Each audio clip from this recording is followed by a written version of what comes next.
Hello, my friends, and welcome back. Thank you very much for being with me again today. You know, pacts between countries or agreements don't really mean much if you think of it. It's like I tell you, well, let's sign a paper here that I will not punch you in the face. If I change my mind, I would punch you in the face. And then what? Well, I violated the pact. Right? So that's the way the world works. The pacts don't mean, it's just a paper. Remember, there were some pacts that some countries made, and then they just broke them, violated them. An example is the Ribbentrop-Molotov pact, if you remember that one, between Germany and Soviet Union. It was obviously broken, and it was obviously, they got to war. The Barbarossa operation started. So that's just one example. Remember, if someone writes down that I'm not going to do this, when you go and get married, what do? It's like a pact with your future wife. That what? Obviously, you're not going to do certain things, right? And then things might change and you might break and violate that pact. So we have here a situation where, United States of America, somehow the government decided that Mohammed bin Salman of Saudi Arabia is not a criminal anymore. Remember, they said he kind of is. And then bin Salman said, yeah, I'm going to show you. And now it seems like they want to get into an alliance, a military alliance. United States with Saudi Arabia. Can you believe that? Sure. Does it mean much? We'll find out. Why?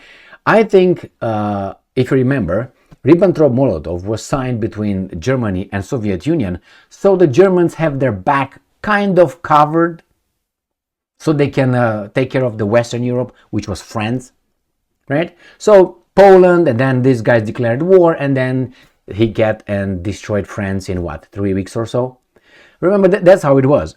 Supposedly, Soviet Union stayed down and they invaded and divided Poland for one another. Like the Americans, the forces of the good, and the Soviets, their partners in crime, they divided Europe and the rest of the world among the two.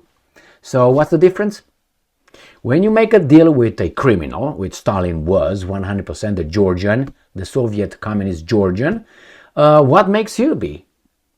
Remember, the good countries, the free countries, United States in this case, gave Soviet Union countries, territories. Willingly. There was no fight, it was an understanding. And Great Britain was in between, without an empire. Good job. Churchill fucked you up. Anyway, let's move on. So now we have Russia, wanting to get some territories from another country, and oy vey, we can't have that done. Of course, it's a legal invasion, right? It's a unprovoked and so on. But we have here Saudi Arabia and United States. What I think Saudi Arabia does, tries to kind of get into an alliance where it says, according to the article I'm going to feature in a second or two, or 4 or 5, that in case someone attacks us, we defend one another. I'm pretty sure Saudi Arabia will not defend the United States of America, and it's the other way around. Therefore, you befriend the thug of the neighborhood, so you kind of make sure you don't get punched. You pay, protection, but somehow you're in his, kind of like friends, but not friends. Just befriend him.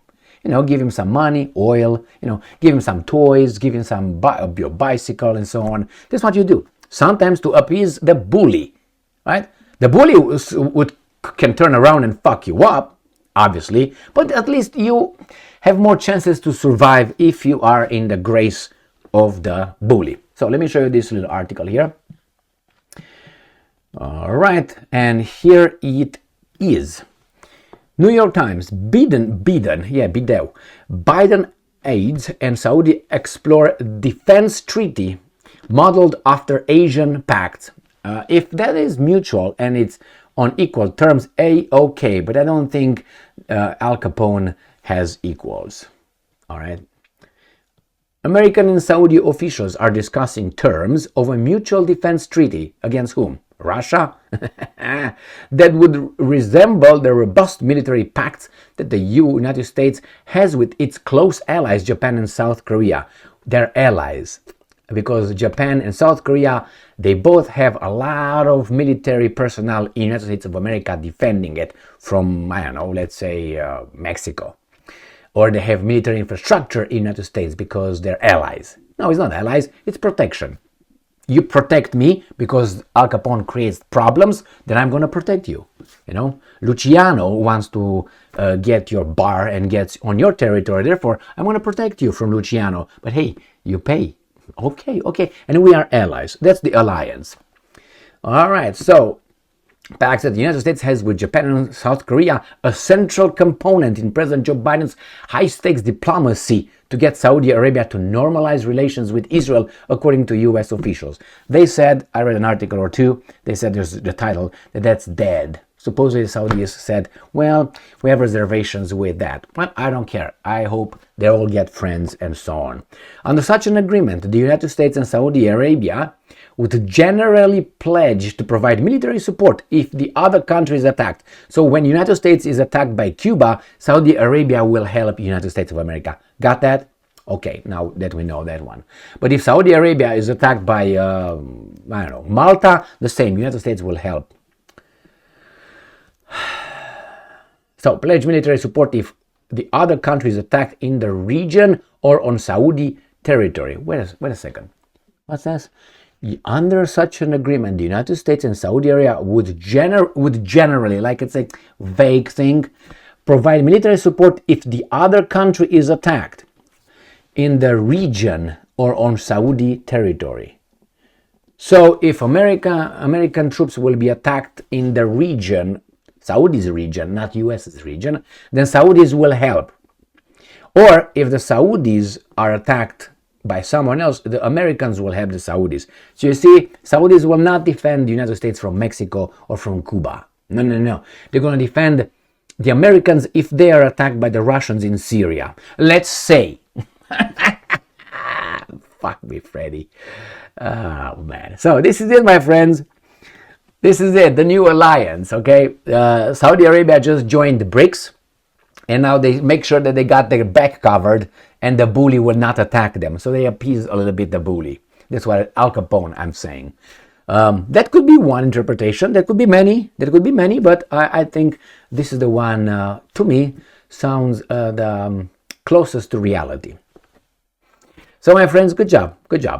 Very good diplomacy. Thank you very much for being with me again today. Stay strong, stay smart, look for the truth, and be just.